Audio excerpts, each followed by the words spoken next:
Ne te mêle pas de ça. Je ne te laisserai pas lui faire du mal. Tu n'es qu'une simple employée.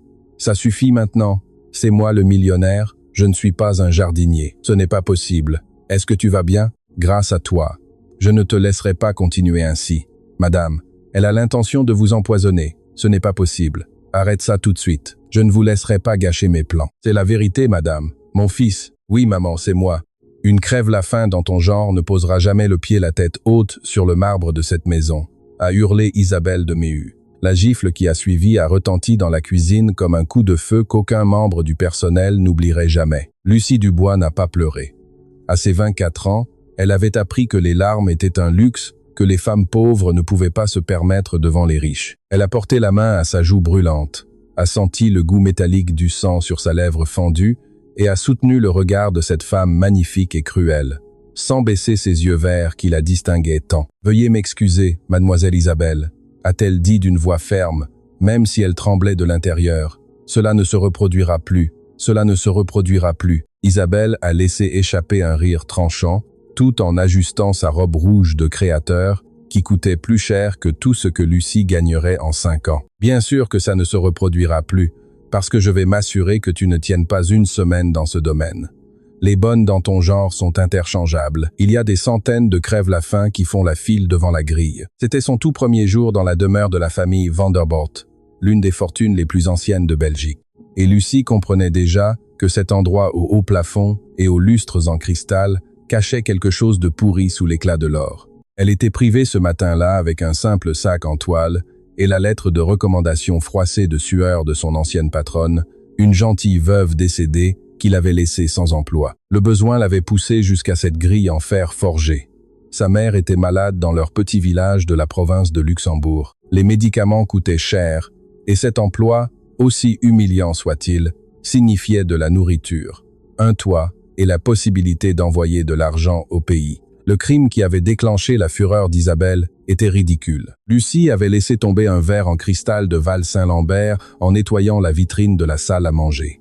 Un seul verre. Mais pour Isabelle de Méhu, la fiancée de l'héritier de la famille, cela avait été une excuse suffisante pour déverser tout le venin qu'elle avait en elle. « Ramasse les morceaux », a ordonné Isabelle en désignant le sol du bout de son talon aiguille. « Et quand tu auras fini, tu vas nettoyer tous les WC de l'étage à main nue, sans gants, pour que tu apprennes quelle est ta place. » Lucie s'est agenouillée en silence et a commencé à ramasser les éclats de cristal. L'un d'eux lui a coupé le doigt, mais elle n'a pas émis un seul bruit. « Serre les dents », s'est-elle dit à elle-même. « Tiens bon pour maman ». Ce qu'Isabelle et Lucie ignoraient, c'est que toute la scène était observée. Depuis le jardin, à travers la grande baie vitrée qui allait du sol au plafond, un homme vêtu d'une salopette verte et d'une casquette de jardinier contempla bas la scène, les poings serrés, ses outils de jardinage pendaient à sa ceinture. Ses mains étaient tachées de terre et, à première vue, il n'était qu'un simple ouvrier d'entretien, l'un de ces hommes invisibles que les riches ne regardent jamais. Mais cet homme n'était pas un simple jardinier. Il s'appelait Mathieu Vanderbilt. Il avait 32 ans et était l'unique héritier de toute la fortune qui faisait vivre ce domaine. 3 semaines plus tôt, il avait pris une décision que son défunt père aurait approuvée. Se déguiser en jardinier et travailler incognito dans sa propre maison pour découvrir la vérité. Parce que quelque chose lui disait que la femme qu'il s'apprêtait à épouser n'était pas celle qu'elle prétendait être. Sa mère, la baronne Elisabeth Vanderbilt, une vieille dame aux cheveux d'argent et au cœur tendre, avait insisté sur le fait qu'Isabelle était un ange, l'épouse idéale, une véritable bénédiction pour la famille.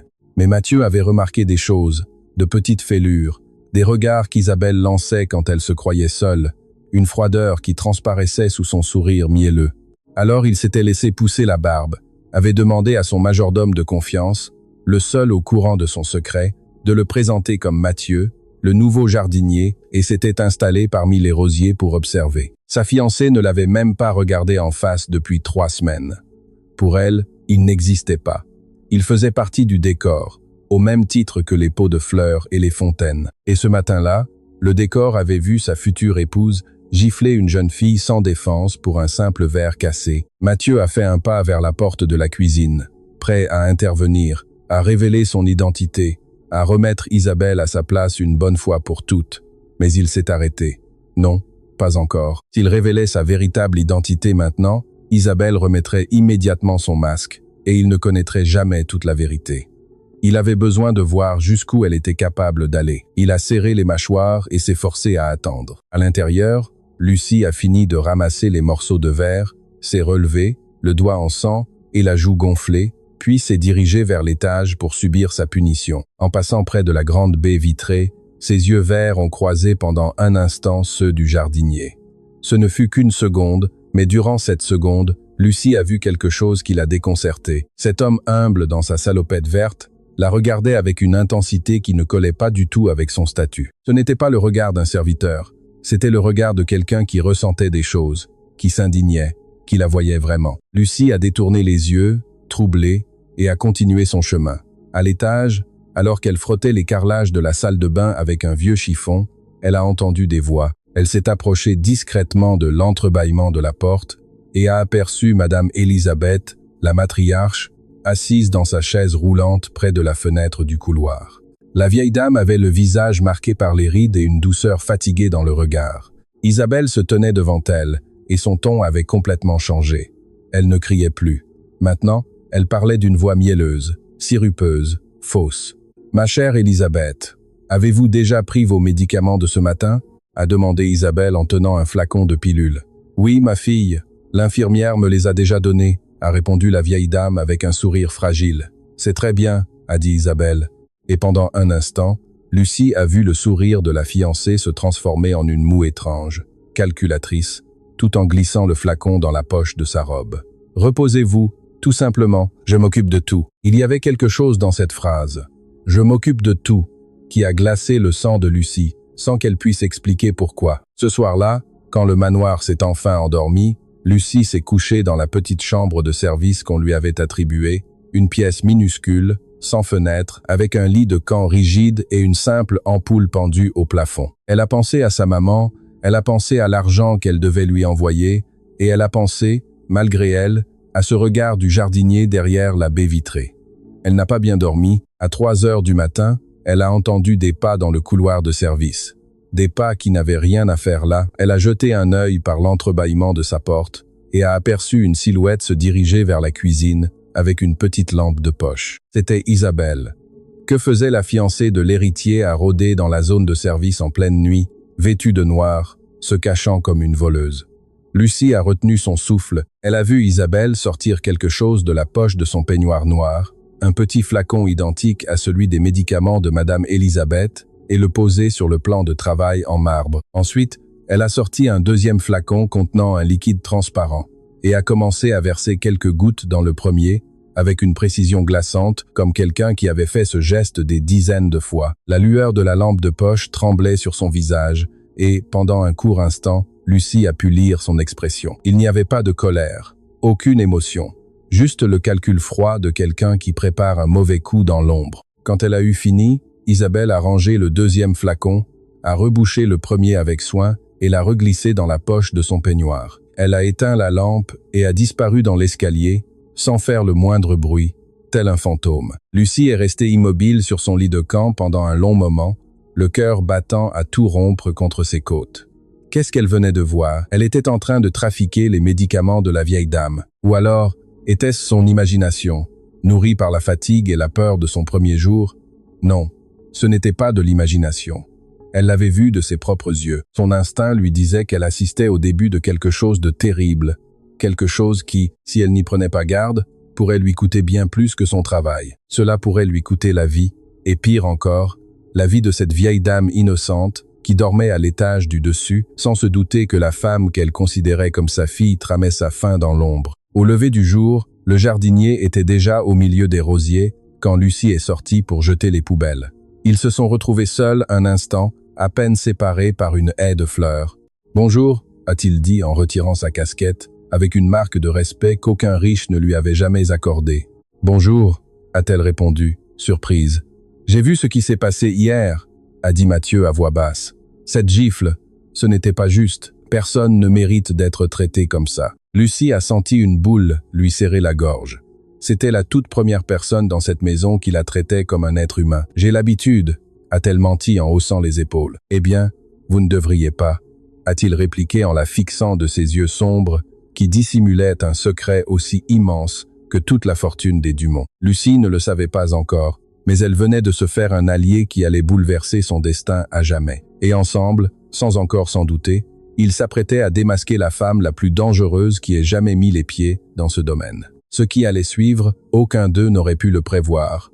Lucie ne ferma pas l'œil de la nuit. L'image d'Isabelle versant des gouttes dans le flacon de médicaments s'était enfoncée dans son esprit comme une écharde. Le lendemain matin, alors qu'elle servait le déjeuner dans la grande salle à manger, elle observa chaque geste de la fiancée avec une attention qu'elle s'efforçait de dissimuler. Isabelle, assise en bout de table, comme si elle était déjà la maîtresse absolue de la maison, étalait du beurre sur une tartine grillée avec l'élégance d'une reine. Elle portait une robe crème impeccable, ses cheveux étaient relevés en un chignon parfait, et elle affichait un sourire de porcelana qui n'atteignait pas ses yeux. Elle dit à Lucie, sans même la regarder, « Apporte le thé de Madame Geneviève dans sa chambre, et assure-toi bien qu'elle prenne tous ses médicaments. Absolument tous. C'est bien reçu. »« Oui, mademoiselle, » répondit Lucie, un frisson lui parcourant l'échine.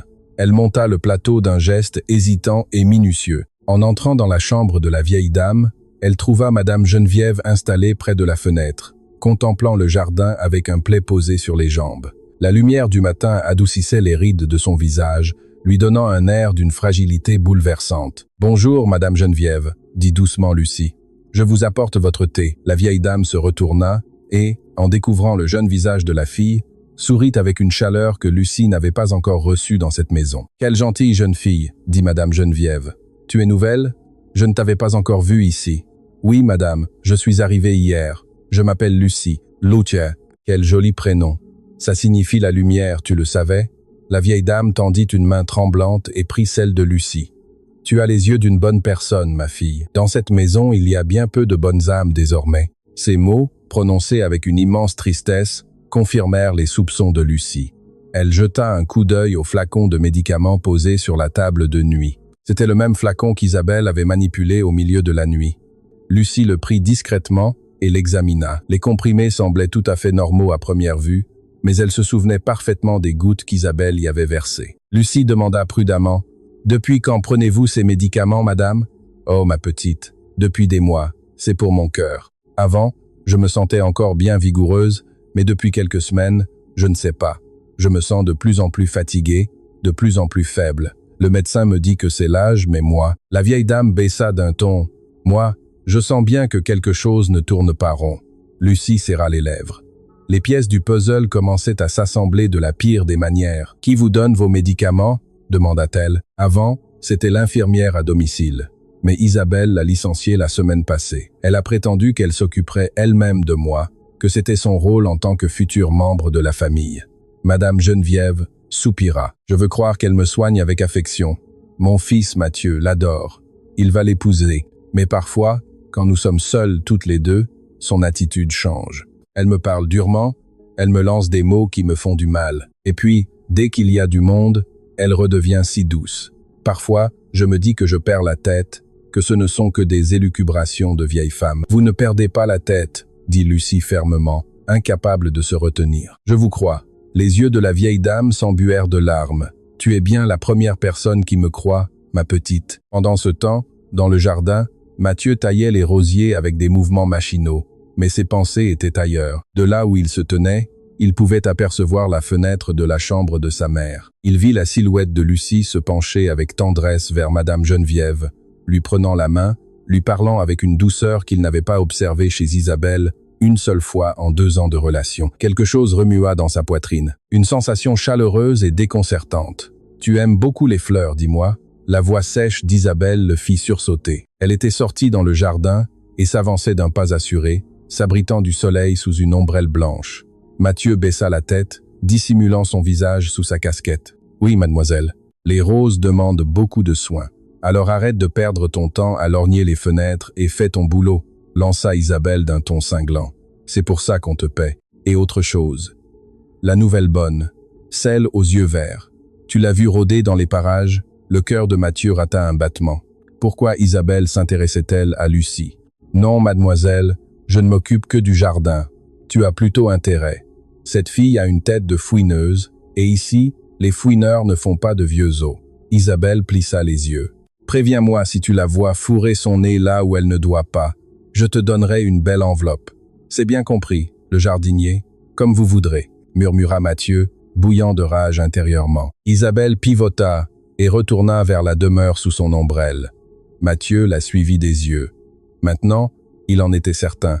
Isabelle considérait Lucie comme une menace, et si Isabelle voulait se débarrasser d'elle, c'est que la fille aux yeux verts avait vu quelque chose qu'Isabelle voulait à tout prix garder secret. Cet après-midi-là, Mathieu trouva enfin l'occasion de parler en tête à tête avec Lucie. La jeune fille était sortie étendre le linge dans l'arrière-cour, bien à l'abri des regards de la maison.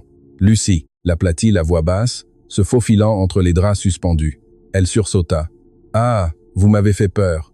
Qu'est-ce que vous me voulez? Je dois t'avertir. Mademoiselle Isabelle s'est renseignée sur toi aujourd'hui. Elle m'a demandé de la prévenir si je te voyais fourrer ton nez là où il ne faut pas. » Mathieu la dévisagea avec gravité. « Quoi que tu aies pu voir, fais attention, cette femme est dangereuse. » Lucie l'observa un long moment. Quelque chose clochait chez ce jardinier.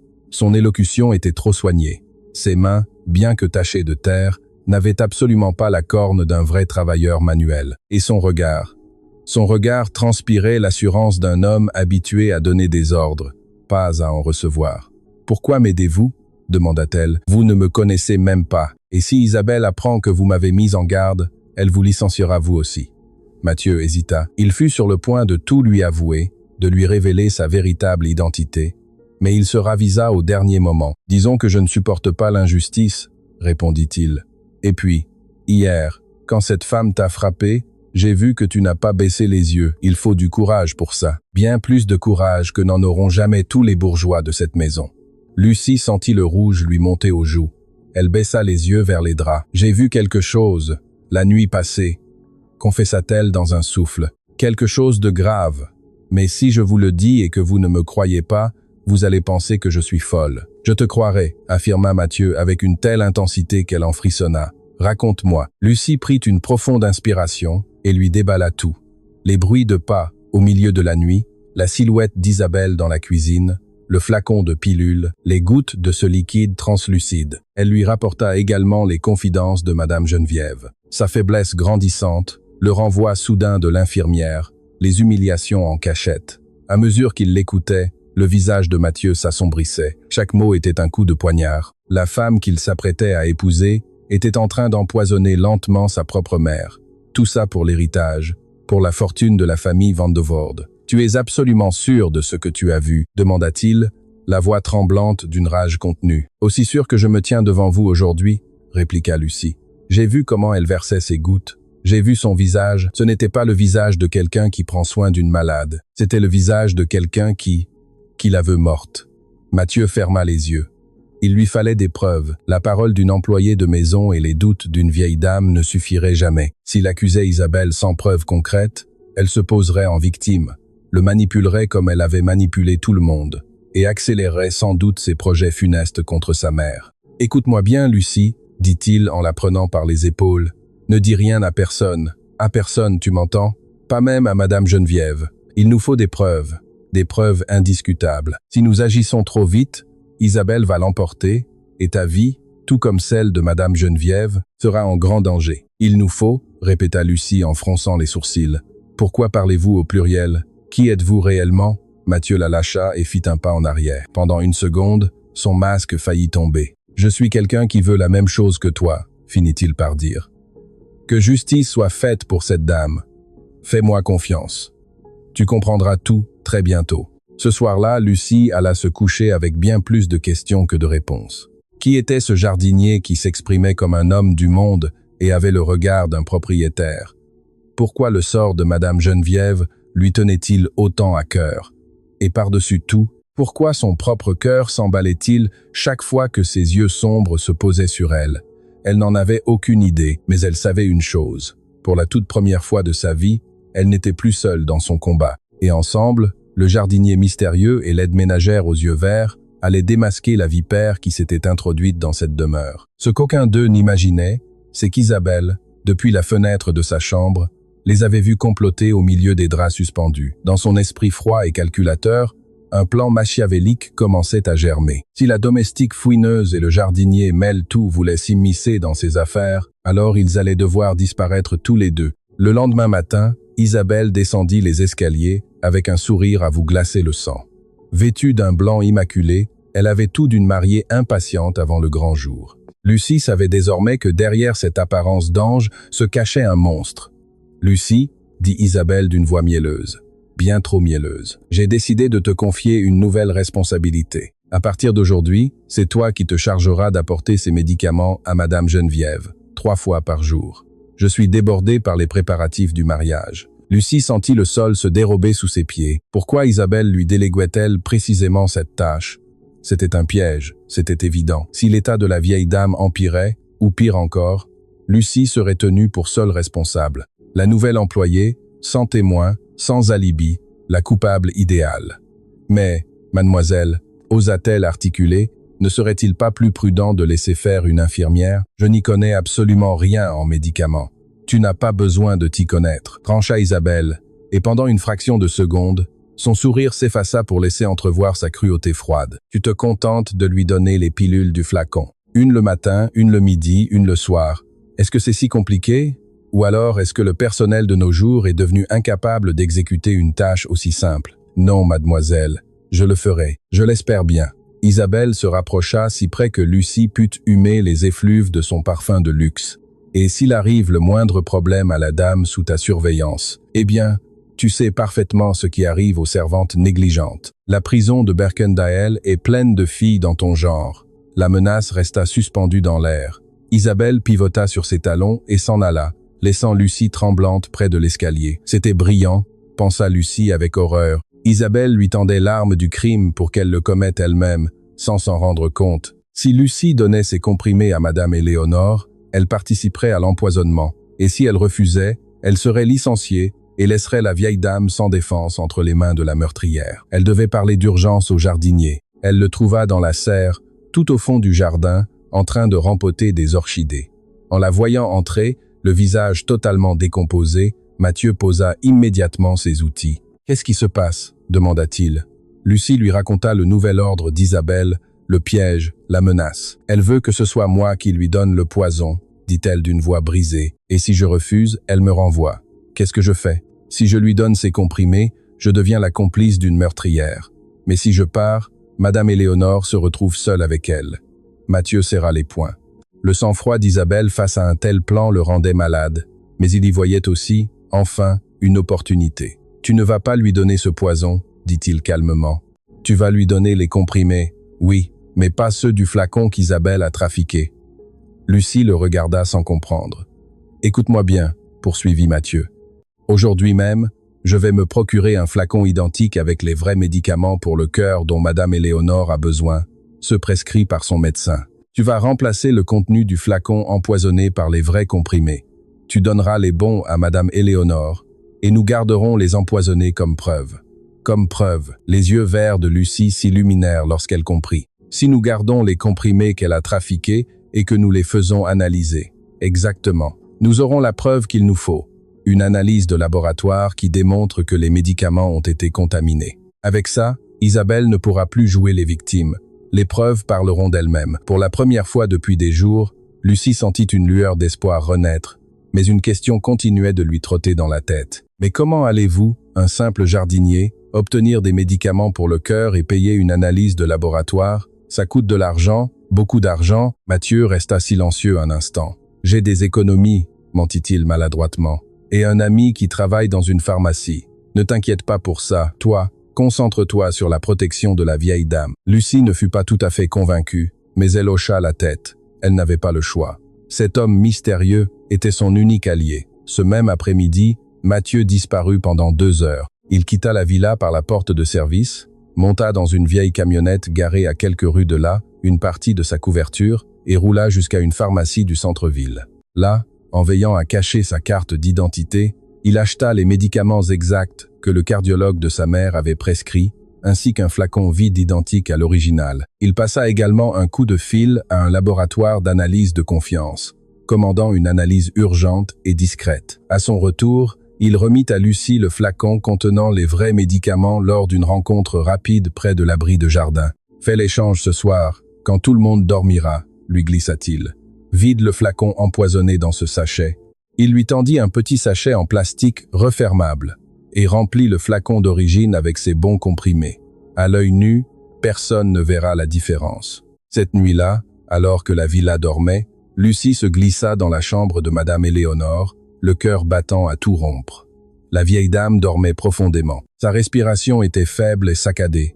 Lucie prit le flacon sur la table de nuit, l'ouvrit et, les mains tremblantes, vida les comprimés empoisonnés dans le petit sachet en plastique. Puis elle remplit le flacon avec les vrais médicaments et le referma. Elle était sur le point de s'en aller quand la voix de la vieille dame la fit sursauter. « Lucie » murmura Madame Éléonore en ouvrant les yeux. « C'est toi, ma petite ?»« Oui, madame » chuchota Lucie en glissant le sachet dans la poche de son tablier. « Je venais juste m'assurer que vous alliez bien. Vous avez besoin de quelque chose? De l'eau ?» La vieille dame sourit dans la pénombre. « Tu es un ange, » dit-elle. « Tu sais, cette nuit, j'ai rêvé de mon mari, paix à son âme. Il m'a dit que bientôt, quelqu'un arriverait à la maison pour tous nous sauver. Une lumière. » Elle prit la main de Lucie. « Je crois que cette lumière, c'est toi, ma fille. » Les yeux de Lucie s'emplirent de larmes. Elle serra la main ridée de la vieille dame. « Je vais prendre soin de vous, Madame Éléonore. Je vous le promets, quoi qu'il arrive. » Ce qu'aucune d'elles ne savait, c'est que de l'autre côté de la porte, une ombre écoutait. Isabelle, qui s'était levée pour boire un verre d'eau, avait aperçu une faible lueur sous la porte de la chambre de la vieille dame.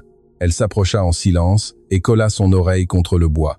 Elle ne parvint pas à tout entendre, mais elle en saisit bien assez. « Je vais prendre soin de vous, quoi qu'il arrive. » La voix de cette bonne mêle tout, dans la chambre de la vieille dame en plein milieu de la nuit. Les yeux d'Isabelle se plissèrent de rage. Cette fille aux yeux verts se mêlait vraiment de ce qui ne la regardait pas.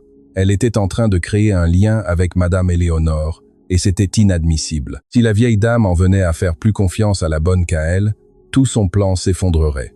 Isabelle retourna dans sa chambre d'un pas décidé, prit son téléphone et composa un numéro. À l'autre bout du fil, une voix d'homme, rauque, répondit. « Laurent, » dit Isabelle à voix basse, « il faut qu'on accélère les choses. On a une complication, une bonne mêle-tout qui se rapproche beaucoup trop de la vieille. » Elle marqua une pause. « Non, pas encore. Mais si elle continue comme ça, elle va tout gâcher. J'ai besoin d'un plan pour me débarrasser d'elle. Quelque chose de propre, qui ressemble à un accident ou à un cambriolage. » La voix à l'autre bout du fil murmura quelque chose. « Parfait, » répondit Isabelle avec un sourire cruel. « Toi, occupe-toi des papiers de la succession. Moi, je me charge de la vieille et de cette petite fouineuse. » Elle raccrocha et se coucha satisfaite, sans se douter que les comprimés qui empoisonnaient Madame Éléonore n'étaient plus dans le flacon. Elle ignorait que chaque dose que la vieille dame prendrait désormais serait un médicament pur, bien réel et salvateur, et que la santé de la vieille dame, au lieu de continuer à décliner, allait commencer à s'améliorer. Ce qui, ironiquement, allait ouvrir la première brèche visible dans le plan parfait d'Isabelle. Le lendemain matin, Lucie remit le sachet contenant les comprimés empoisonnés à Mathieu, dans le jardin. « Voici la preuve, » dit-elle. « Vous êtes sûr que votre ami du laboratoire pourra les analyser ?»« Absolument certain, » répondit Mathieu, en rangeant soigneusement le sachet. « Dans quelques jours, nous aurons les résultats, et alors… » Alors Isabelle tombera. Ils se regardèrent dans les yeux. Dans cet échange, il y avait bien plus que de la simple complicité. Quelque chose que ni l'un ni l'autre n'osait encore nommer. « Lucie, » dit soudain Mathieu, « merci de prendre de tels risques pour une vieille dame qui n'est même pas de ta famille. Madame Éléonore m'a traité avec gentillesse dès le premier jour, » répondit-elle. « Dans cette maison où tout le monde me considère comme une moins que rien, elle m'a regardé comme un être humain. Ça n'a pas de prix. » Elle marqua une pause et le dévisagea. « Et vous aussi. Vous vous êtes bien comporté avec moi, même si je ne sais toujours pas qui vous êtes vraiment. » Mathieu sourit, et pendant un instant, Lucie vit dans ce sourire quelque chose qui lui coupa le souffle. Une noblesse, une élégance qui n'appartenait à aucun jardinier de ce monde. « Tu le sauras bientôt, je te le promets, » dit-il. Mais le temps pressait car, pendant qu'ils échafaudaient leur plan pour sauver Madame Éléonore, Isabelle préparait déjà le sien pour les détruire tous les deux. Et la guerre silencieuse qui se jouait dans cette villa était sur le point d'éclater au grand jour. Les jours passèrent et un événement extraordinaire commença à se produire au domaine des Demers. Madame Éléonore commença à aller de mieux en mieux. Ses joues retrouvèrent des couleurs. La faiblesse qui l'avait clouée dans sa chaise roulante pendant des semaines se dissipa peu à peu. Un matin, à la stupéfaction de tout le personnel de maison, La vieille dame se leva d'elle-même. Elle marcha jusqu'à la fenêtre, prenant à peine appui sur sa canne, et demanda qu'on lui serve son petit déjeuner dans le jardin, sous le soleil. « Je me sens comme neuve !» s'exclama-t-elle en respirant l'air frais du matin. Cela faisait des mois que je ne m'étais pas sentie aussi forte. Ce doit être cet air pur, et ces fleurs si magnifiques dont s'occupe le jardinier. Isabelle, qui prenait son petit déjeuner à ses côtés, manqua de s'étouffer avec son café. Elle observait la vieille dame avec un mélange d'incrédulité et de rage mal dissimulée. Comment était-ce possible? Les doses restaient pourtant les mêmes. Le flacon était toujours à sa place, et pourtant, la vieille femme, au lieu de s'éteindre, s'épanouissait comme les rosiers du jardin. Quelle merveille, Madame Éléonore, dit Isabelle avec un sourire forcé. Mais vous ne devriez pas faire tant d'efforts. À votre âge, cela peut être dangereux. Vous ne préférez pas vous reposer dans votre chambre? Pas question de me reposer, répliqua la vieille dame avec une énergie qu'elle n'avait plus eue depuis des semaines. J'en ai assez d'être enfermée. Aujourd'hui, je veux vivre. Lucie, ma petite, tu m'accompagnes pour faire un tour dans le jardin? Avec grand plaisir, madame, répondit Lucie, retenant un sourire. Isabelle les regarda s'éloigner, la vieille dame au bras de la bonne, riant comme deux vieilles amies, et dans son esprit calculateur, les alarmes se déclenchèrent. Quelque chose avait raté, terriblement raté, et elle était certaine que cette bonne aux yeux verts y était pour quelque chose. Dans le jardin, Madame Éléonore marchait lentement au bras de Lucie, s'arrêtant pour admirer chaque fleur. Mathieu, qui taillait des arbustes à proximité, leva les yeux en les voyant. Son cœur se serra d'émotion en voyant sa mère debout, forte, souriante, bien vivante. Pendant des semaines, il avait redouté de la perdre. Et à présent, grâce à cette jeune fille, sa mère redevenait elle-même. « Jardinier !» l'appela Madame Éléonore. « Viens un peu ici. » Mathieu s'approcha, inclinant la tête avec respect. « Oui, madame, tes fleurs m'ont guéri, mon garçon, » dit la vieille dame, les yeux brillants. « Que Dieu te bénisse. Tu as des mains d'ange. » Mathieu sentit une boule lui serrer la gorge. Sa mère ne le reconnaissait pas sous sa barbe, sa casquette et son bleu de travail. Elle lui parlait comme à un simple domestique et pourtant, il y avait dans ses paroles tout l'amour dont il se souvenait de son enfance. « Merci, Madame Élisabeth, » murmura-t-il ému. « C'est un honneur pour moi de prendre soin des fleurs de cette maison. » La vieille dame regarda Lucie, puis le jardinier, et une étincelle malicieuse brilla dans ses yeux fatigués. « Quel joli couple vous feriez tous les deux, » dit-elle soudain. Lucie rougit jusqu'aux oreilles. « Madame Élisabeth, enfin, qu'est-ce que vous racontez là? »« Ah, ma fille, je suis vieille, pas aveugle, » rit la vieille dame. « J'ai vu comment vous vous regardez, exactement comme mon défunt mari et moi quand nous étions jeunes. On ne peut pas cacher l'amour, ma petite, même sous tous les uniformes du monde. » Mathieu et Lucie se regardèrent, et pendant un instant, le temps sembla suspendre son vol. Tous deux détournèrent le regard, embarrassés, tandis que Madame Élisabeth riait de bon cœur. Cet après-midi-là, après que la vieille dame se fut retirée pour faire sa sieste, Mathieu et Lucie se retrouvèrent dans la serre. L'air était chargé du doux parfum des fleurs et d'autres choses encore, quelque chose que ni l'un ni l'autre n'osait nommer. « Votre maman, je veux dire, Madame Élisabeth, va beaucoup mieux, » dit Lucie pour rompre le silence. « Le changement de traitement a fonctionné. »« Oui, » répondit Mathieu en la regardant avec une tendresse qui la fit frissonner, « et tout cela grâce à toi. Tu lui as sauvé la vie, Lucie. Si tu n'avais pas vu Isabelle cette nuit-là, et si tu n'avais pas eu le courage d'agir, madame serait déjà morte. » Lucie remarqua le lapsus, mais ne dit rien. « Nous avons fait cela ensemble, » répondit-elle. « Vous avez réussi à obtenir les médicaments. Je n'ai fait que suivre vos instructions. Ne diminue pas tes mérites, » dit-il en faisant un pas vers elle. « Tu es la femme la plus courageuse que je connaisse, et la plus bienveillante. Dans un monde rempli de gens comme Isabelle, trouver quelqu'un comme toi est un véritable miracle. » Ils étaient si proches que Lucie pouvait sentir la chaleur de son corps.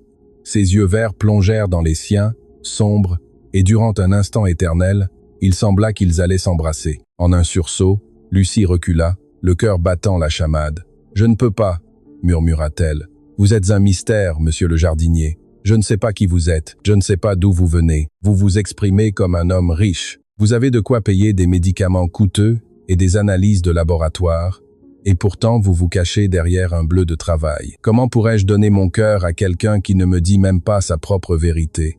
Mathieu baissa les yeux. Elle avait raison, et mentir lui déchirait le cœur. « Lucie, Il y a des choses que je ne peux pas encore te révéler. Ce n'est pas par manque d'envie, mais le faire maintenant mettrait en péril tout ce que nous essayons d'accomplir. Mais je te jure sur la mémoire de mon père que, très bientôt, tu sauras toute la vérité. Et quand tu la découvriras, tu comprendras pourquoi j'ai dû me cacher. Je ne te demande qu'une chose. Fais-moi confiance encore un peu. Lucie le regarda longuement. Chaque fibre de son bon sens lui dictait de se méfier, mais son cœur, lui disait tout le contraire. « Je vous fais confiance, dit-elle enfin. Que Dieu me protège, mais je vous fais confiance. » À cet instant, la porte de la serre s'ouvrit à la volée. C'était Isabelle, le visage empourpré de rage. « C'est donc là que vous vous cachiez, » hurla-t-elle. « La bonne et le jardinier terrés comme deux rats. Voilà ce que vous faites pendant vos heures de travail. Vous flirtez sur ma propriété. » Lucie recula d'un pas, mais Mathieu resta de marbre. « Nous ne faisions que parler du jardin, mademoiselle, » dit-il calmement. « Ne me mens pas, espèce de crève-la-faim, explosa Isabelle. » Elle s'approcha de Lucie et la pointa du doigt, tremblante de colère. « Et toi, sale souillon, je te surveille depuis un moment. Tu te faufiles dans la chambre de Madame Elisabeth à des heures impossibles, tu lui bourres le crâne avec tes idées, tu lui murmures « Dieu sait quoi » à l'oreille. Qu'est-ce que tu cherches? Tu espères mettre la main sur l'héritage des Van der Weyden en t'attirant les faveurs de la vieille?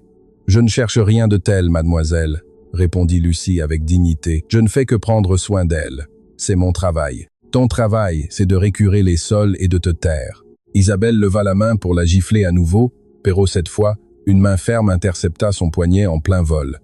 C'était Mathieu.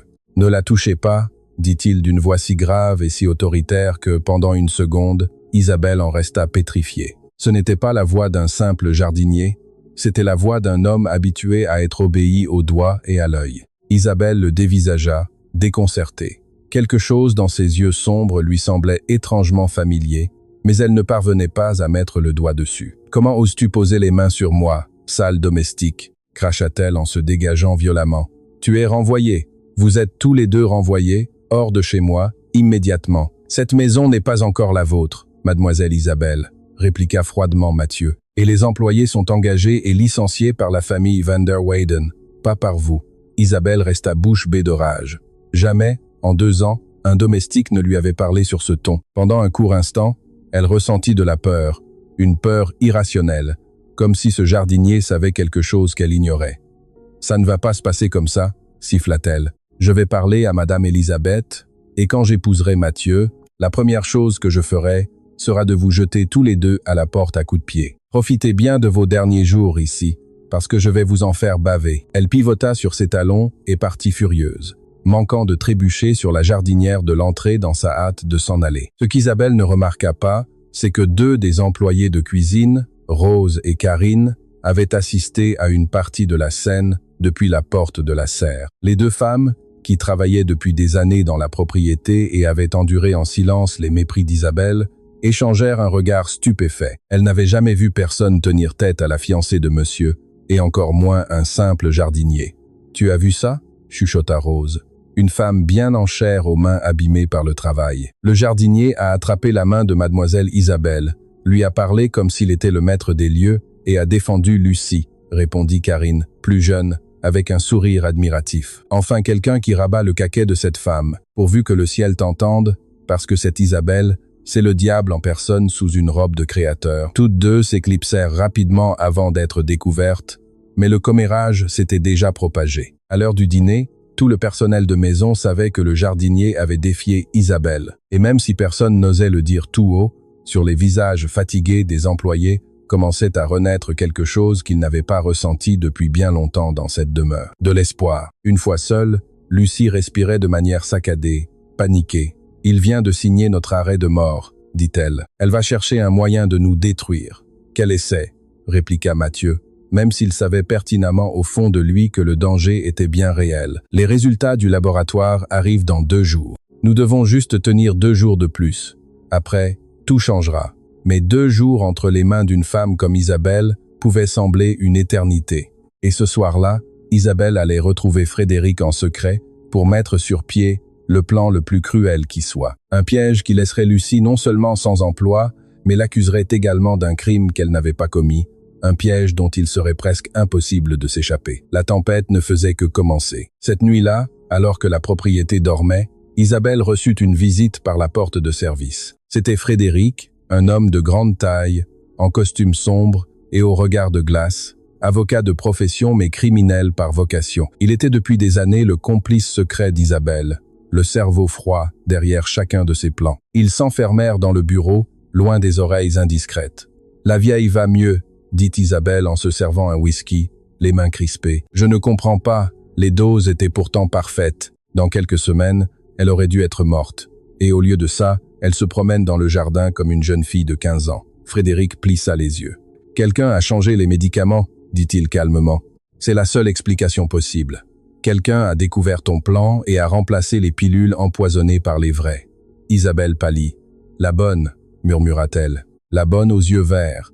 C'est elle qui va dans la chambre de la vieille. C'est elle qui lui donne ses médicaments maintenant. Ça ne peut être qu'elle. Dans ce cas, ta bonne en sait trop, » conclut Frédéric. « Et si elle est au courant pour les médicaments, ce n'est qu'une question de temps avant qu'elle ne rassemble des preuves pour t'accuser. Il faut la neutraliser. Tout de suite. » « Comment ? Je ne peux pas simplement la renvoyer. Madame Espérance l'adore, et ce jardinier mêle tout la défend. » Frédéric sourit, d'un sourire à vous glacer le sang. « Tu ne vas pas la renvoyer, dit-il. Tu vas l'anéantir. Nous allons faire en sorte qu'elle passe pour une voleuse.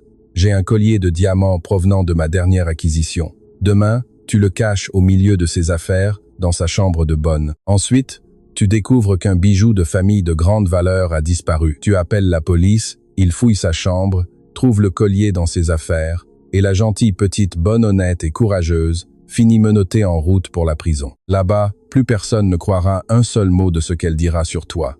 Isabelle le regarda avec une admiration perverse. « Tu es brillant, dit-elle. Une voleuse derrière les barreaux n'est plus un témoin crédible pour personne. Et si la vieille prend sa défense, nous dirons que la bonne l'a manipulée pour la dépouiller. » Exactement. Et par la même occasion, tu règles le problème à la racine. Frédéric posa le collier de diamants sur le bureau. « Demain à midi, je me charge de prévenir un contact à la police locale pour que tout soit réglé rapidement. » Isabelle prit le collier et le contempla sous la lumière de la lampe. Les pierres brillaient tout comme ses yeux pleins d'avidité. « Pauvre petite bonne, » dit-elle avec une fausse pitié, « si courageuse, si gentille. Quel dommage qu'elle se soit mêlée de ce qui ne la regardait pas. » À l'aube, Isabelle exécuta son plan avec une précision chirurgicale. Profitant du fait que Lucie était occupée à servir le petit déjeuner, elle se glissa jusqu'à la petite chambre de bonne de la jeune fille. La pièce était minuscule, juste un lit simple, une chaise et une petite valise en tissu où Lucie rangeait ses rares effets personnels. Isabelle ouvrit la valise, dissimula le collier de diamants au milieu des vêtements modestes de la bonne, puis la referma. Le tout en moins d'une minute. Elle ressortit sans que personne ne l'aperçoive, un sourire de satisfaction sur les lèvres. À midi, les cris d'Isabelle ont résonné dans toute la demeure. On m'a volé. Le collier d'émeraude de la famille de Mister a disparu. Un collier qui vaut une fortune. Quelqu'un l'a volé. Le chaos le plus total s'est installé. Madame Geneviève est descendue affolée, appuyée sur sa canne. Les domestiques se sont rassemblés dans le grand salon, terrorisés, et c'est alors que la police est arrivée. 2 policiers qui, par un heureux hasard, sont arrivés en un temps record. « Je sais qui a fait le coup », a déclaré Isabelle aux agents, en pointant un doigt accusateur vers Lucie. Cette bonne est arrivée il y a peu de temps, elle n'a pas de référence fiable, et son comportement est très suspect ces derniers temps. Elle rôde toujours partout, elle se faufile dans les chambres. Fouillez sa chambre, je suis certaine que vous y trouverez le collier. Je n'ai rien volé, a protesté Lucie, blanche comme un linge. Je suis innocente, jamais je ne toucherai à quelque chose qui ne m'appartient pas. C'est ce que nous allons voir, a dit l'un des policiers. Veuillez nous accompagner dans votre chambre, mademoiselle. Madame Geneviève a fait un pas en avant, indignée. C'est absurde. Lucie est incapable de voler. Je me porte garante pour elle. C'est la fille la plus honnête qui ait jamais mis les pieds dans cette maison. Avec tout le respect que je vous dois, Geneviève, a dit Isabelle avec une douceur venimeuse. Vous vous faites vieille et vous vous attachez trop facilement. Vous ne connaissez pas ces gens-là comme moi. Les apparences sont trompeuses. Ils sont tous montés à la chambre de bonne. Le policier a ouvert la valise de Lucie et, sous le regard horrifié de la jeune fille, il a sorti du milieu de ses vêtements un collier de diamants étincelant. « Est-ce bien ce collier, mademoiselle ?» a demandé le policier. « Oui, c'est celui-là », s'est exclamée Isabelle avec un soulagement fin. « Je le savais. Voleuse !» Lucie a senti le sol se dérober sous ses pieds. « Je n'ai jamais mis ça là !» a-t-elle crié, les larmes coulant sur son visage. « On me l'a caché là pour me piéger, Madame Geneviève. S'il vous plaît, croyez-moi, ce n'est pas moi. Je te crois, ma fille, je te crois, » a dit la vieille dame en pleurant. Mais sa voix fragile n'avait aucun poids face à la machine qu'Isabelle avait mise en marche. « Mademoiselle, vous êtes arrêtée pour vol », a déclaré le policier en sortant les menottes. « Vous avez le droit de garder le silence. » À cet instant précis, Mathieu a fait irruption dans la chambre. Il avait entendu le vacarme depuis le jardin et arrivait en courant, portant encore son bleu de travail et sa casquette. « Attendez !» a-t-il crié. « C'est un coup monté. On a caché ce bijou-là pour la piéger. Lucie est innocente. » Isabelle s'est tournée vers lui avec mépris. « Ah, le jardinier amoureux. Évidemment que tu la défends. Messieurs les policiers, ne faites pas attention à ce domestique. Ce n'est rien d'autre que le complice sentimental de la voleuse. S'il continue à faire des histoires, arrêtez-les tous les deux. » Mathieu a serré les poings. C'était le moment. Il pouvait révéler sa véritable identité à l'instant même. Et tout arrêter d'une seule phrase. « Je suis Mathieu de Mister, le propriétaire de cette demeure. Et cette femme est une impostrice. » But quelque chose l'a retenu. Les résultats du laboratoire n'étaient pas encore arrivés. S'il révélait son identité, maintenant, sans les preuves de l'empoisonnement en main, Isabelle déformerait l'histoire, se ferait passer pour la victime et prétendrait qu'il avait perdu la tête à cause de la bonne. Il avait besoin de toutes les preuves pour l'anéantir une bonne fois pour toutes, et il fallait que ces preuves soient irréfutables. Il a pris une décision déchirante. « Lucie », a-t-il dit en la regardant dans les yeux, avec une intensité qu'elle n'a pas comprise. « Écoute-moi, tout va s'arranger. Je te le jure sur ma vie. Tiens bon, je ne t'abandonnerai pas. Tu m'entends? Quoi qu'il arrive, je vais te sortir de là. » Pendant que les policiers lui passaient les menottes, Lucie l'a regardé, les yeux pleins de larmes et d'une question muette. « Pourquoi ne fais-tu rien si tu prétends avoir tant de pouvoir? J'ai confiance en vous, » a-t-elle murmuré, répétant les mots qu'elle lui avait dits dans la serre. « Que Dieu me protège, mais j'ai confiance en vous. » Et ils l'ont emmené. Dans la voiture de police en route vers le commissariat, Lucie regardait par la vitre les rues de la ville qui s'estompaient à travers ses larmes. Elle pensait à sa mère malade là-bas, dans leur petit village des Ardennes, qui dépendait de l'argent qu'elle lui envoyait. Qu'allait-elle devenir maintenant que sa fille était en cellule, accusée de vol? Elle pensait à Madame Geneviève, nouveau sans défense entre les mains de cette femme, et elle pensait au jardinier, à cet homme mystérieux qui lui avait juré de la sauver, mais qui, au moment décisif, s'était figé en la regardant. « Fais-moi confiance », lui avait-il répété si souvent, et elle lui avait fait confiance. Avait-elle été idiote? L'avait-il trompé lui aussi? Au commissariat, ils l'ont jeté dans une cellule froide et grise, avec deux autres femmes au regard dur. Lucie s'est assise dans un coin, serrant ses genoux contre elle. Jamais de sa vie, elle ne s'était sentie aussi seule, aussi humiliée, aussi perdue. Elle était pauvre, oui. Elle avait lavé des sols et subi le mépris toute sa vie, mais son honneur avait toujours été la seule chose que personne ne pouvait lui enlever. Et voilà qu'on lui arrachait même cela avec un mensonge. « Je suis innocente !» a-t-elle murmuré pour elle-même, s'accrochant à ces mots comme à une bouée de sauvetage. « Je suis innocente. Dieu sait que je suis innocente. » Et au milieu de l'obscurité de cette cellule, une seule chose la faisait tenir debout. Le souvenir de ses yeux sombres et la promesse qu'il lui avait faite. « Je ne t'abandonnerai pas. » Elle voulait y croire. Elle avait besoin d'y croire. L'image de Lucie menottée, montant dans la voiture de police la tête haute malgré l'humiliation, s'était gravée dans l'âme de Mathieu. À ses côtés, Madame Geneviève pleurait, inconsolable. « Ce n'est pas juste, mon fils », a murmuré la vieille dame, sans savoir qu'elle s'adressait à son propre fils. « Cette fille est innocente, je le sais. Une mère sait ces choses-là. Isabelle.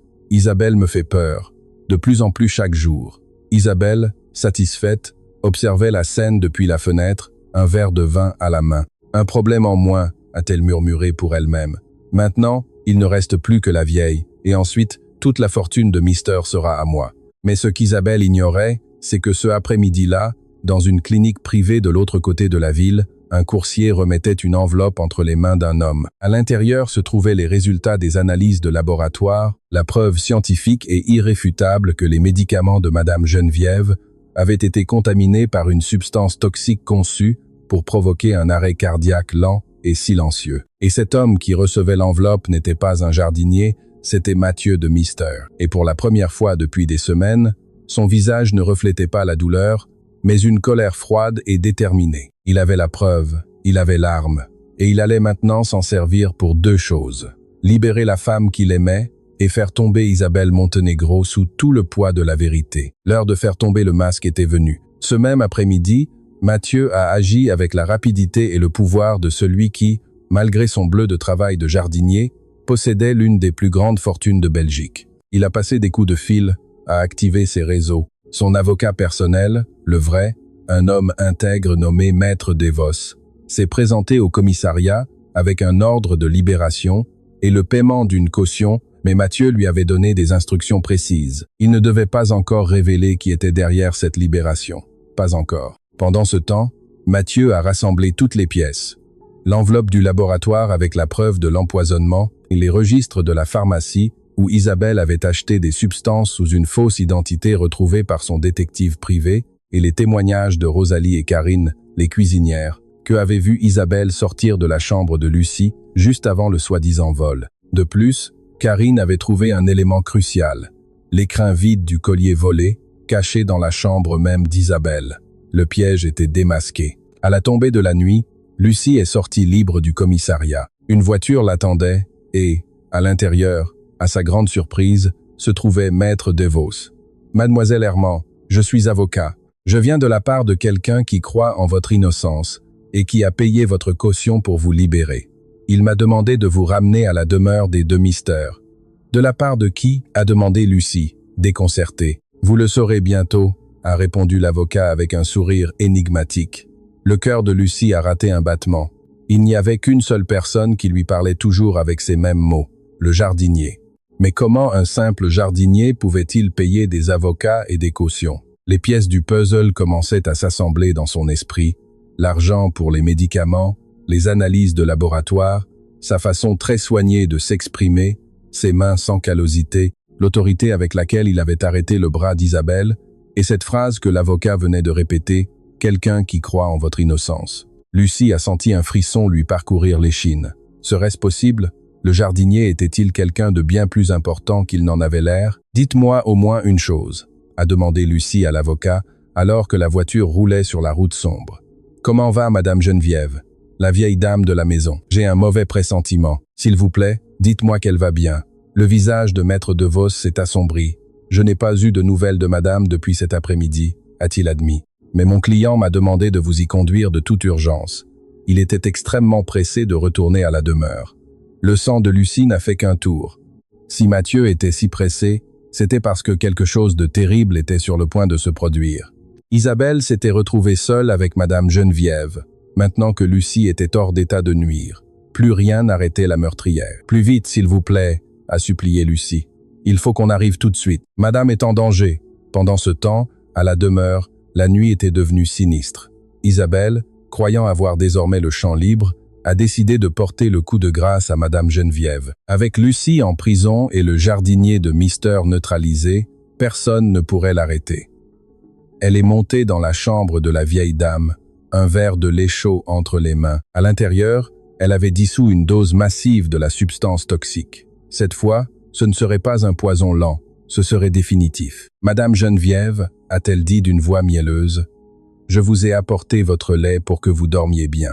La journée a été tellement difficile. » La vieille dame, assise sur son lit, a regardé le verre avec méfiance. Quelque chose en elle, cet instinct que Dieu donne aux mères, lui criait de ne pas boire. « Je n'ai pas soif, ma fille, » a-t-elle dit. « Pose-le sur la table de nuit. Je le boirai plus tard. »« Non, non, » a insisté Isabelle en approchant le verre de ses lèvres, un sourire tendu aux lèvres. « Buvez-le maintenant pendant qu'il est encore bien chaud. Je vous tiens le verre. Je t'ai dit que je n'en voulais pas, » répliqua la vieille dame avec une fermeté inhabituelle, en repoussant le verre. Le visage d'Isabelle se transforma. Son masque de douceur tomba complètement, révélant la vraie femme, froide, cruelle, désespérée, vieille têtue, cracha-t-elle. « Tu sais quoi?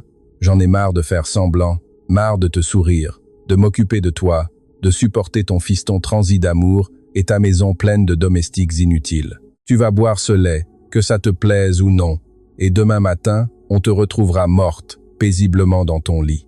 Le cœur, diront-ils, l'âge, et personne ne soupçonnera rien. » Madame Claire la regarda avec horreur, comprenant enfin toute la vérité. « Toi, c'est toi qui m'empoisonnes, » murmura-t-elle. « Les médicaments, ma faiblesse. Mon Dieu, La femme de ménage avait raison. Tu veux me tuer. Bien sûr que je veux te tuer, hurla Isabelle, perdant tout contrôle. Ça fait 2 ans que je supporte cette comédie pour mettre la main sur la fortune Van de Voorde. Ton fils est un imbécile amoureux, facile à manipuler, et tu es le dernier obstacle sur mon chemin. Bois ce lait, elles luttèrent. La vieille dame, avec la force que donne le désespoir, réussit à jeter le verre au sol, qui vola en éclats. Le lait empoisonné se répandit sur le marbre. « À l'aide !» cria Madame Claire de toutes ses forces. « Aidez-moi, elle veut me tuer !» Isabelle, hors d'elle, la saisit à la gorge. « Tais-toi, la vieille, tais-toi une bonne fois pour toutes. » À ce moment précis, la porte de la villa s'ouvrit à la volée. Lucie était privée de ses mots, elle venait d'arriver. En entendant les cris, elle monta les escaliers en courant, le cœur au bord des lèvres, et entra dans la chambre juste à temps. « Lâchez-la !» rugit Lucie, se jetant sur Isabelle et l'écartant de la vieille dame. Les 2 femmes tombèrent au sol, luttant au milieu des débris de verre. Isabelle, aveuglée par la rage, se releva et coinça Lucie contre le mur. « Toi, siffla-t-elle, sale bonne mêle-tout, comment tu es sortie de prison? Tu as tout gâché.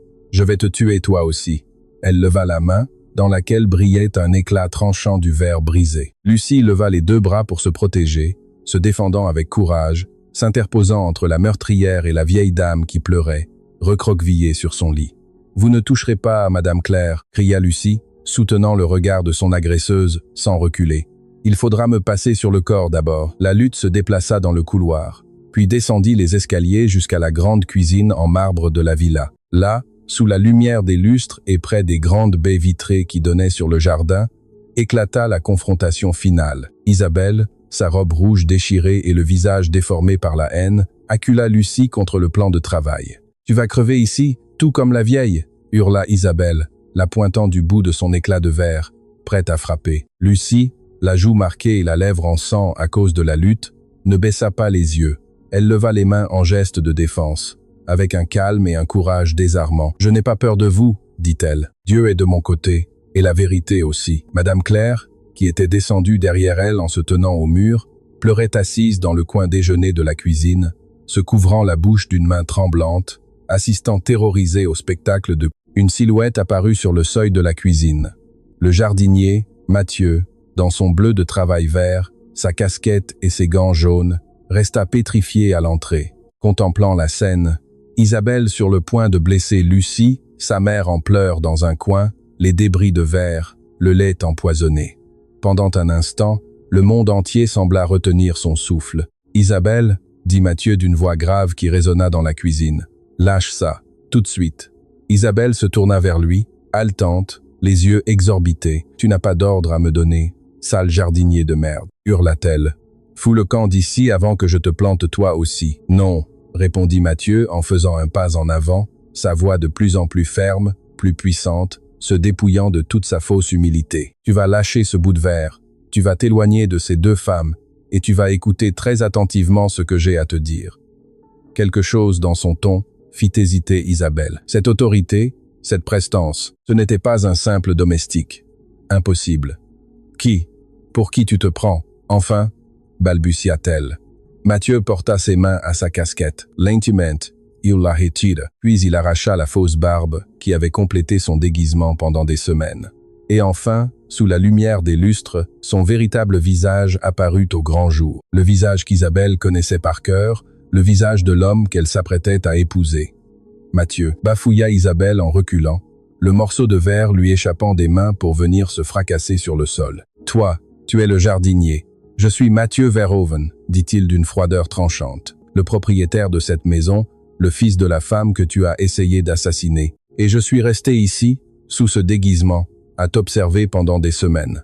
J'ai tout vu, Isabelle, absolument tout. » Madame Marie-Thérèse étouffa un cri dans son coin. « Mon fils, Mathieu, c'était toi le jardinier, pendant tout ce temps ?» Et Lucie, les mains toujours en l'air, sentit le sol se dérober sous ses pieds en comprenant enfin qui était réellement l'homme dont elle était tombée amoureuse. Le modeste jardinier n'existait pas. C'était le millionnaire, l'héritier, le propriétaire de tout ce domaine. Et la vérité, contenue depuis tant de semaines, était sur le point d'éclater comme une tempête sur la tête d'Isabelle de Grève. Le silence dans la cuisine était absolu. On n'entendait que les sanglots étouffés de Madame Marie-Thérèse dans son coin et la respiration saccadée d'Isabelle qui reculait pas à pas, incapable de croire ce qu'elle avait sous les yeux. « Non, ce n'est pas possible, » balbutia Isabelle. « Toi, tu as vécu ici, déguisé en domestique pendant des semaines, à nettoyer le jardin, à recevoir des ordres. Pourquoi? Pourquoi aurais-tu fait une chose pareille, Mathieu ?» Mathieu fit un pas en avant, se débarrassant enfin de son bleu de travail taché de terre. En dessous, il portait des vêtements simples, mais sa posture, son regard, sa voix étaient désormais ceux d'un homme puissant qui avait repris sa place. « Pourquoi ?» répéta-t-il d'un calme terrible. « Parce que quelque chose au fond de moi me disait que la femme que je m'apprêtais à épouser n'était pas celle qu'elle prétendait être. Ça fait 2 ans que tu me souris, que tu m'appelles mon amour, que tu planifies notre mariage. Mais mon instinct n'a jamais cessé de me hurler que quelque chose était pourri. Alors j'ai décidé de découvrir la vérité de la seule manière possible, en devenant invisible, en me transformant en ce domestique que tu ne daignerais jamais regarder dans les yeux. Et depuis cette invisibilité, Isabelle, j'ai vu ton vrai visage. » Isabelle avala sa salive. « Quoi que tu penses avoir vu, tu te trompes, » tenta-t-elle en reprenant son rôle de victime. « Mon amour, je t'aime. Cette fille de ménage m'a attaqué. Ta mère perd la tête. Je voulais seulement lui apporter son lait. »« Assez !» rugit Mathieu, et son cri fit trembler les vitres. « N'ose plus jamais me mentir. C'est fini, les masques. Aujourd'hui, ils tombent tous, à commencer par le tien. » Il sortit de la poche de son pantalon l'enveloppe du laboratoire. Il la leva bien haut pour que tout le monde la voie. « Tu sais ce que c'est, Isabelle? C'est le rapport d'analyse des pilules que tu as manipulées. Les médicaments de ma mère, contaminés par une substance toxique conçue pour provoquer un arrêt cardiaque lent, silencieux, que tout le monde aurait mis sur le compte de la vieillesse. » Sa voix se brisa un instant sous le coup d'une rage pure. « Tu as empoisonné ma mère pendant des semaines, jour après jour, en lui souriant tout, en la tuant. » Madame Marie-Thérèse étouffa un sanglot. « C'est vrai, » murmura la vieille dame. « Elle vient de l'avouer. Avant que tu n'arrives, elle m'a dit en face que ça faisait 2 ans qu'elle jouait la comédie pour mettre la main sur notre fortune, et que j'étais le dernier obstacle. Elle a voulu me forcer à boire ce lait. Elle désigna les morceaux de verre et la flaque sur le sol. Cette jeune fille, Lucie, m'a encore sauvé la vie. » Mathieu regarda Lucie. La jeune fille se tenait toujours debout près du plan de travail, son uniforme bleu déchiré, la lèvre fendue, la joue marquée. Et malgré tout, elle gardait la tête haute, ses yeux verts brillants d'une dignité qui le désarmait. « Lucie, » dit-il, sa voix s'adoucissant complètement. « Pardonne-moi de ne pas t'avoir dit la vérité plus tôt, d'avoir laissé la police t'emmener en prison, et pour chaque humiliation que tu as subie, sans que je ne prenne ouvertement ta défense. Il devait attendre. Il lui fallait des preuves irréfutables, car il savait que s'il agissait trop tôt, cette femme s'échapperait en emportant tout. Mais pas une seule seconde je n'ai cessé de croire en toi, ni de t'admirer, ni de... » Il s'arrêta, bouleversé par l'émotion. « De t'aimer. » Lucie sentit son cœur exploser sous le coup de 1000 émotions contradictoires. Le soulagement de voir son honneur rétabli, la douleur d'avoir été jetée en cellule, la confusion de découvrir que le simple jardinier était en réalité le propriétaire de tout ce domaine, et un sentiment bien plus profond qu'elle n'osait pas encore nommer. « Vous m'avez menti, » dit-elle, la voix tremblante. « Pendant tout ce temps, j'ai fait confiance à un jardinier, et il s'avère que vous étiez le patron, l'homme le plus riche de cette demeure. Je t'ai menti sur mon nom et sur mon statut, » admit Mathieu, « mais je ne t'ai jamais menti sur ce que je ressentais. Chaque mot que je t'ai dit dans cette serre, chaque fois que je t'ai défendu, chaque fois que je t'ai regardé, tout cela était vrai, plus vrai que n'importe quoi d'autre dans ma vie. » Le moment se brisa net quand Isabelle, profitant de leur inattention, tenta de filer vers la porte. « Pas si vite !» Mathieu lui barra le passage. « Robins, appelez la police. La vraie police, pas ces flics corrompus que Fernand s'est payé. »« Ils sont déjà en route, monsieur Vanderbort, » répondit maître Robin, qui venait d'entrer juste derrière Lucie. « Et j'apporte avec moi le reste des pièces à conviction, les registres de la pharmacie où Isabelle a acheté le poison sous un faux nom, l'écrin vide du collier retrouvé dans sa chambre, et la déposition signée de Rosa et Karine, qui l'ont vu cacher le bijou dans la chambre de Lucie. » Le visage d'Isabelle s'est complètement décomposé. Elle était piégée. Toutes les issues se refermaient sur elle, l'une après l'autre. « Ils mentent tous », a-t-elle hurlé dans une dernière tentative désespérée. « Cette servante a manipulé ta mère. Frédéric va m'aider. Il a des relations. » « Frédéric » Mathieu a souri froidement. « Ton complice a été arrêté il y a 1 heure. Mon détective l'a pris en filature pendant des semaines. Il a tout avoué en échange d'une réduction de peine. » Le projet d'empoisonnement, la falsification des documents de succession, le collier volé. Il t'a balancé, Isabelle, comme le font toujours les rats quand le navire coule. Isabelle est tombée à genoux sur le marbre, au milieu des éclats de verre et du lait renversé. Le masque de perfection qu'elle s'était forgé pendant des années volait en éclats devant tout le monde. Elle n'était plus la fiancée élégante, la future mariée angélique. C'était une femme désespérée, démasquée, vaincue. « Mathieu, s'il te plaît » a-t-elle supplié en changeant de tactique, des larmes de crocodile se mettant à couler instantanément. « Je l'ai fait pour nous, pour notre avenir. Ta mère est vieille, elle allait mourir de toute façon. Je voulais juste qu'on soit ensemble, qu'on ait tout ce qu'on mérite. Ne t'avise même pas, » a coupé Mathieu avec un mépris glacial. « Ne salis pas le mot amour avec ta bouche. L'amour n'empoisonne pas, l'amour ne calomnie pas.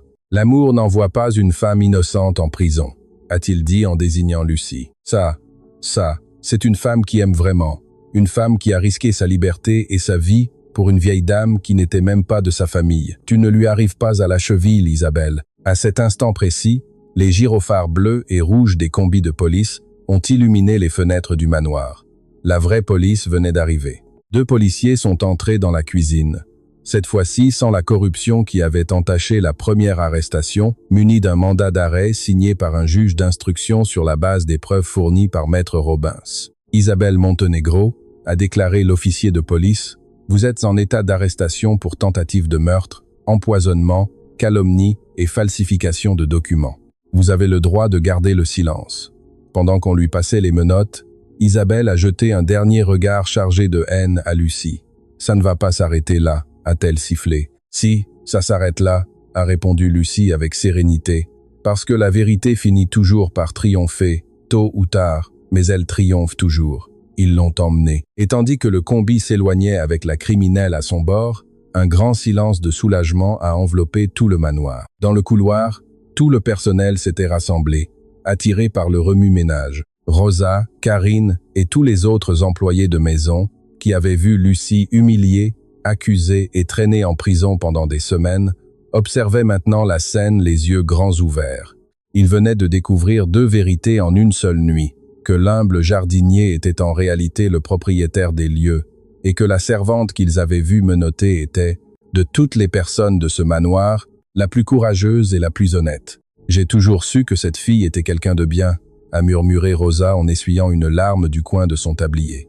« Je l'ai dit dès le début. Un visage pareil ne peut pas mentir. » Karine a hoché la tête, très émue. D'autres ont baissé les yeux, honteux d'avoir douté de Lucie, d'avoir refusé de prendre sa défense lorsqu'elle avait été accusée. Un par un, les domestiques ont commencé à comprendre que cette nuit-là, ils avaient assisté à bien plus qu'à la chute d'une meurtrière. Ils avaient vu comment la vérité et la bonté, même piétinées, finissaient toujours par éclater au grand jour. Le cauchemar était enfin terminé. Madame Elisabeth s'est levée de son fauteuil en tremblant et s'est avancée vers son fils. Mathieu a couru pour la serrer dans ses bras. « Mon fils » a pleuré la vieille dame en lui caressant le visage. « Mon Mathieu, le jardinier, c'était toi.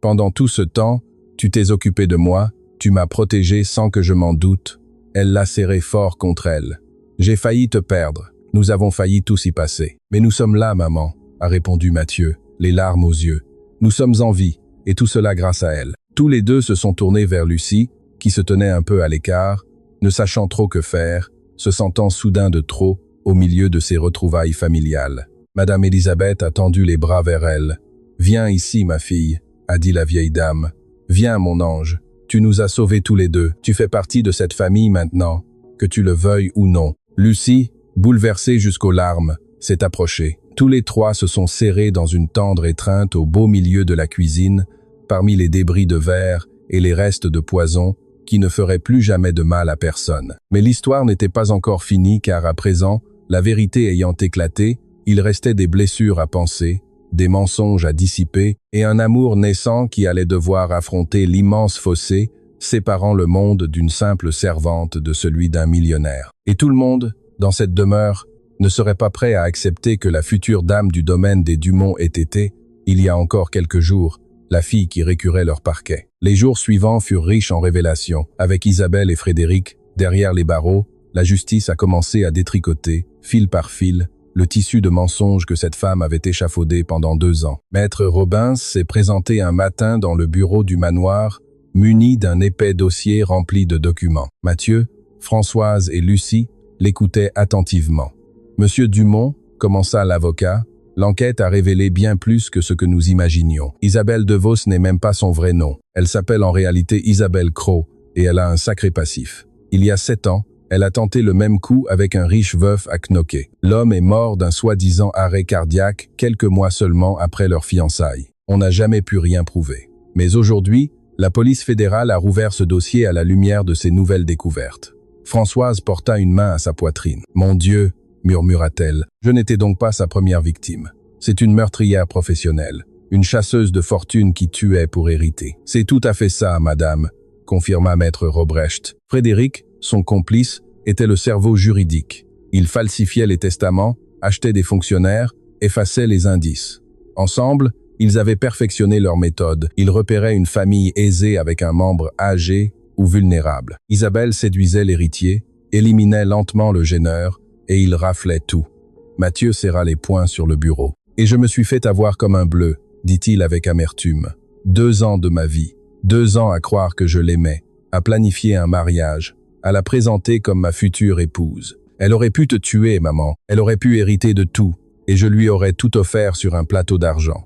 Ne t'en veux pas, mon fils, » dit Françoise en lui prenant la main. « Ces femmes-là sont des expertes de la manipulation. L'important, c'est que ton instinct a fini par te sauver. Quelque chose en toi a compris la vérité avant que ta tête ne le réalise. C'est pour ça que tu t'es déguisé, c'est pour ça que tu as tout découvert. Ce n'était pas seulement mon instinct, » répondit Mathieu, ses yeux cherchant ceux de Lucie. C'était elle. Si Lucie n'avait pas vu Isabelle manipuler les médicaments ce soir-là, si elle n'avait pas eu le courage d'agir, aujourd'hui nous serions en train de t'enterrer, maman. Moi, j'ai eu des soupçons, mais Lucie a trouvé les preuves et a tout risqué pour une famille qui n'était pas la sienne. Lucie baissa les yeux, rougissante. « N'importe qui aurait fait la même chose, » dit-elle avec humilité. « Non, » répliqua Françoise avec fermeté. « Pas n'importe qui. La plupart des gens se seraient tus par peur. La plupart auraient détourné le regard pour s'éviter des ennuis. Pas toi. Tu as choisi de faire ce qui était juste, même si cela devait te coûter ta liberté. Ça, ma fille, c'est quelque chose qui ne s'apprend pas. On est avec. » Maître Robrecht poursuivit ses révélations. Le collier de diamants qui avait servi à incriminer Lucie s'est avéré avoir été volé à une autre victime d'Isabelle. Les documents de succession que Frédéric avait commencé à falsifier ont été interceptés et annulés, et le contact corrompu au sein de la police qui avait facilité l'arrestation injustifiée de Lucie a été suspendu de ses fonctions et placé sous enquête judiciaire. Y a-t-il autre chose que vous deviez voir, monsieur Dumont, ajouta Robrecht, en sortant un document de sa farde. C'est un faux testament. Frédéric l'avait rédigé et s'apprêtait à le faire signer à votre mère, profitant des moments de faiblesse que le poison lui infligeait. Dans ce document, Françoise léguait soi-disant la totalité de sa fortune personnelle à Isabelle au cas où vous décéderiez avant elle. Un frisson parcourut la pièce. « Avant moi ?» demanda Mathieu en pâlissant. « Oui » répondit l'avocat avec gravité. « Nous avons trouvé de la correspondance entre Isabelle et Frédéric. Le plan ne s'arrêtait pas à la mort de votre mère, monsieur Dumont. Une fois marié, vous auriez vous aussi été victime d'un accident, un tragique accident qui aurait laissé la veuve, Isabelle, seule héritière de tout l'empire Dumont. Vous n'étiez pas le fiancé, vous étiez la prochaine victime sur la liste. » Françoise étouffa un cri et s'agrippa au bras de son fils. Lucie porta ses mains à sa bouche, horrifiée. Mathieu resta silencieux, mesurant l'ampleur de ce à quoi il avait échappé.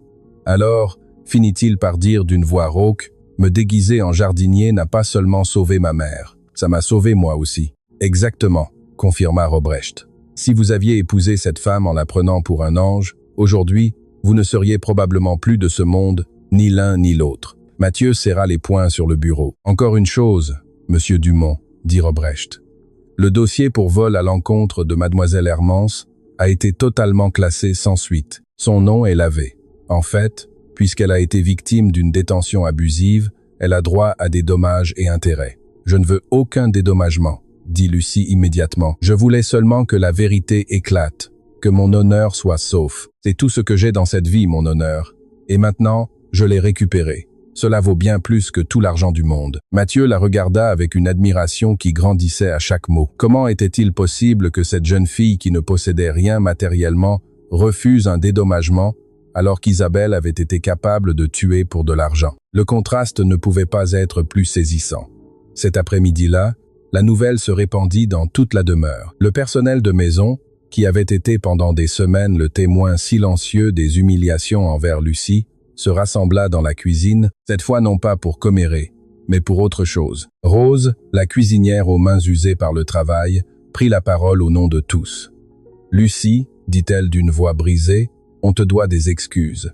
Tous, autant qu'on est, quand cette femme t'a accusé d'être une voleuse, aucun d'entre nous n'a pris ta défense. On a eu peur, peur d'Isabelle, peur de perdre notre boulot. On t'a laissé tomber, et toi, au contraire, tu as tout risqué pour madame, pour nous tous. Pardonne-nous, ma petite. » Lucie sentit sa gorge se nouer. Elle serra Rose dans ses bras, puis Karine et les autres. « Il n'y a rien à pardonner, dit-elle. On a tous peur parfois. L'important, c'est que maintenant nous sommes du même côté, du côté de Françoise, du côté de la vérité. » Pendant ce temps, à la prison, Isabelle recevait sa première visite. C'était son avocat commis d'office qui lui apportait de bien mauvaises nouvelles. « Les preuves sont accablantes, » lui dit-il. « Les analyses toxicologiques, les témoins, les aveux de Frédéric, le dossier rouvert à Knocké. Il n'y a aucun moyen de gagner ce procès. Je vous conseille de plaider coupable pour réduire votre peine. » Isabelle, dépouillée de ses vêtements de marque et vêtue du survêtement gris des détenus, frappa la table avec rage. « Tout ça, c'est la faute de cette bonne, » cracha-t-elle. « Une crève la faim, une boniche de seconde zone. Comment est-ce possible qu'elle m'ait battu, moi? Moi qui ai plumé des millionnaires, des avocats, des familles entières, peut être, » répondit l'avocat en rassemblant ses dossiers, « que cette jeune fille avait quelque chose que vous n'avez jamais eu, quelque chose qui ne s'achète pas et ne se falsifie pas. »« Quoi donc ?» demanda Isabelle avec mépris. « Un cœur pur, » répondit l'avocat avant de s'en aller, la laissant seule avec sa rage. De retour à la villa, ce soir-là, Mathieu trouva Lucie dans le jardin, juste sous la serre où il s'était si souvent parlé en cachette. La jeune fille contemplait les rosiers sous la lueur de la lune. « Je peux me joindre à toi ?» demandait-il. Lucie acquiesça, mais il y avait quelque chose de différent dans son regard, une distance nouvelle. « Monsieur Dumont ?» dit-elle, employant son nom de famille pour la première fois. « Mathieu » rectifia-t-il doucement. « Pour toi, je serai toujours Mathieu. Le jardinier, tu te rappelles? Mais vous n'êtes plus le jardinier, » répondit Lucie tristement. « Vous êtes le propriétaire de tout ceci, l'homme le plus riche que j'ai jamais croisé. Et moi, je ne suis que la femme de ménage qui récurait vos sols. Ce qui s'est passé entre nous ici même était magnifique, mais ce n'était qu'un rêve. Le rêve de l'époque où je croyais que vous étiez quelqu'un comme moi. Maintenant que je connais la vérité, je comprends que nos mondes sont bien trop éloignés. Vous avez besoin d'une femme de votre milieu, pas d'une simple fille du peuple. » Mathieu sentit son cœur se serrer. « C'est vraiment ce que tu penses ?» demanda-t-il. « Que l'argent définit qui mérite d'être aimé? C'est ce que le monde pense, » répondit-elle. « Le monde est cruel avec les femmes comme moi. » Mathieu s'approcha et lui prit les mains. « Lucie, je viens de passer 2 ans avec une femme de mon milieu. Élégante, raffinée, issue de la haute bourgeoisie, et elle s'est avérée être une meurtrière sans âme. Alors que toi, une fille débarquée chez moi avec un simple sac en toile pour tout bagage, tu m'as appris ce que signifie réellement le courage, la loyauté et la bonté. Si l'argent doit définir qui mérite d'être aimé, alors qu'il aille au diable, cet argent, parce que c'est toi que je choisis. Pauvre ou riche, simple servante ou reine, c'est toi que je choisis. » Lucie leva les yeux, ses yeux verts brillants de larmes contenues.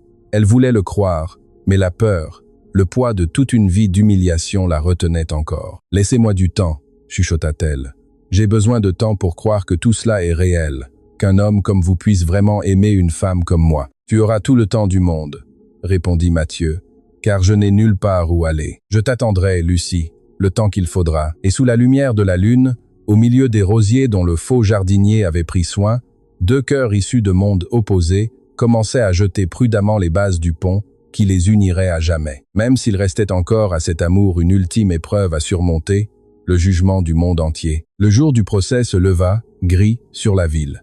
La salle d'audience était comble. Les médias avaient transformé l'affaire en un scandale national. La croqueuse de diamants qui empoisonnait les personnes âgées titrait les journaux. La servante héroïque, qui a démasqué une meurtrière. Lucie n'aurait jamais imaginé se retrouver un jour dans une salle d'audience comme témoin principal, vêtue d'une simple robe de couleur bleue que Françoise lui avait offerte. À ses côtés, Mathieu, impeccable dans son costume sombre, lui prit discrètement la main. « Tu trembles », lui chuchota-t-il. « Je n'ai jamais témoigné devant un juge », répondit-elle. « J'ai peur de me tromper, qu'on ne me croie pas. Contente-toi de dire la vérité, » dit Mathieu. « La vérité n'a pas besoin de répétition. Et cette fois-ci, tout le monde va te croire. » Isabelle entra dans la salle les menottes aux poignets, escortée par 2 policiers. Il ne restait plus rien de la femme élégante et hautaine qui avait terrorisé le domaine de Baker. Elle portait l'uniforme gris des détenus, avait les cheveux ébouriffés et le visage émacié, mais ses yeux, en croisant ceux de Lucie, distillaient toujours le même venin qu'avant. Le procès fut sans appel. Une à une, les preuves furent présentées devant le juge et le jury de la cour d'assises. L'analyse toxicologique des médicaments empoisonnés, les registres de la pharmacie où Isabelle avait acheté la substance sous un faux nom, l'écrin vide du collier retrouvé dans sa chambre, le faux testament que Frédéric avait rédigé, la correspondance qui révélait le projet d'assassiner également Mathieu et le dossier rouvert de Namur, où un premier veuf était mort dans des circonstances identiques. 1. Quand Lucie fut appelée à la barre, toute la salle retint son souffle.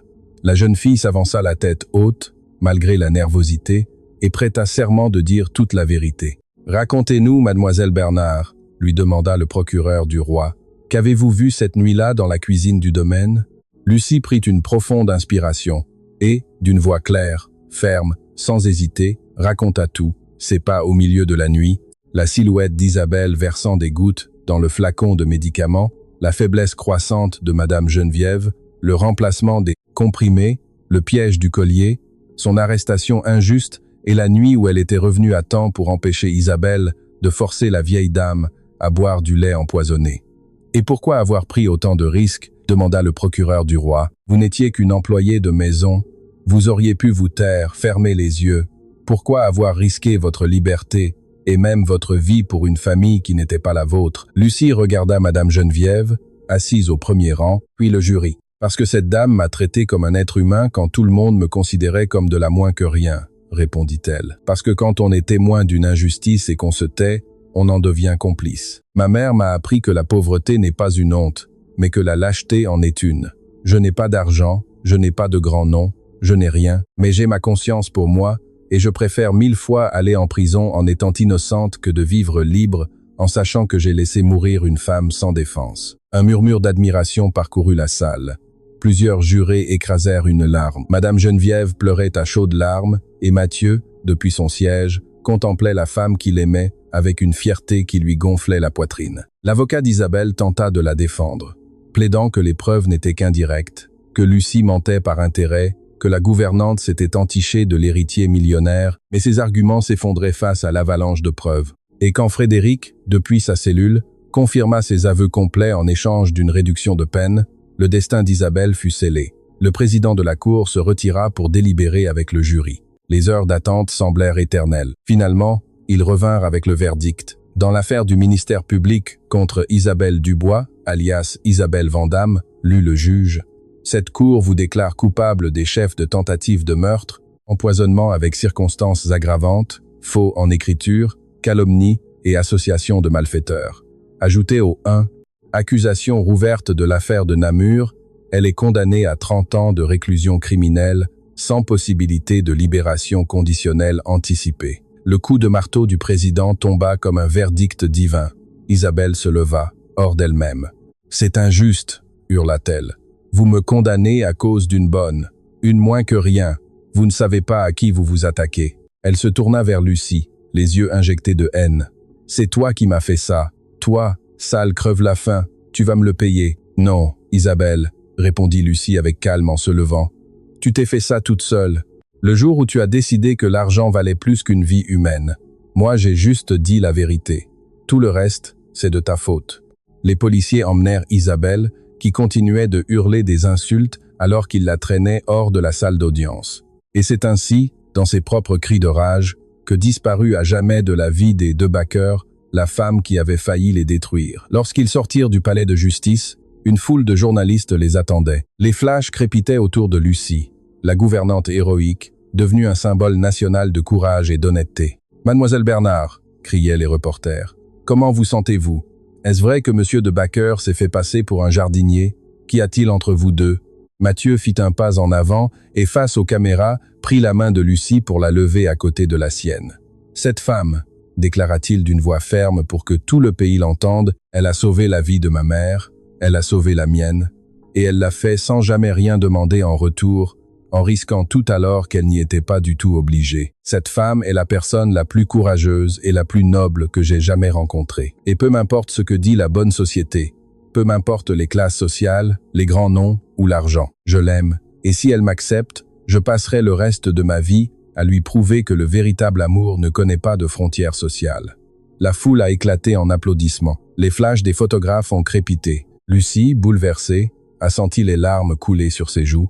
L'après-midi même, l'histoire de Lucie faisait le tour de toute la Belgique. Sur les réseaux sociaux, son nom est devenu viral. Des milliers de personnes, surtout des femmes de milieux modestes, qui avaient travaillé comme aides ménagères et qui connaissaient par cœur le mépris des nantis, en ont fait leur symbole. « Si Lucie a pu le faire, nous le pouvons aussi », écrivait-elle.